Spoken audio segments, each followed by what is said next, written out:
105 രൂപ പിഴയടയ്ക്കാൻ വാഹന ഉടമകൾക്ക് ചിലവ് 5000 രൂപയിലേറെ. നമസ്കാരം, കൊട്ടാരക്കര മീഡിയയിലേക്ക് സ്വാഗതം. 2018 മുതൽ 2020 വരെ ചെക്ക് പോസ്റ്റുകളിൽ യൂസർ ഫീ ഈടാക്കുന്നതിൽ മോട്ടോർ വാഹന വകുപ്പിന് സംഭവിച്ച പിഴവാണ് വർഷങ്ങൾക്ക് ശേഷം വാഹന ഉടമകൾക്ക് പണിയായിരിക്കുന്നത്.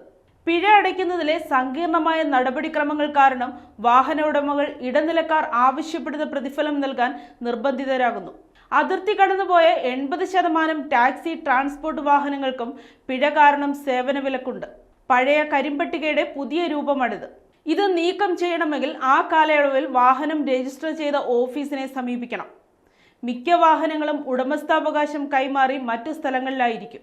ഈ ഓഫീസിലെത്തി യൂസർ നെയിമും പാസ്വേഡും വാങ്ങിയാൽ മാത്രമേ ഓൺലൈനിൽ പിഴയടയ്ക്കാനാകൂ. ശേഷം രസീത് ഹാജരാക്കി വിലക്ക് മാറ്റിയെടുക്കണം. നേരത്തെ പിഴത്തുക ഓൺലൈനിൽ അടച്ച് ഫോണിൽ വിവരം അറിയിച്ചാൽ വിലക്ക് നീക്കുമായിരുന്നു.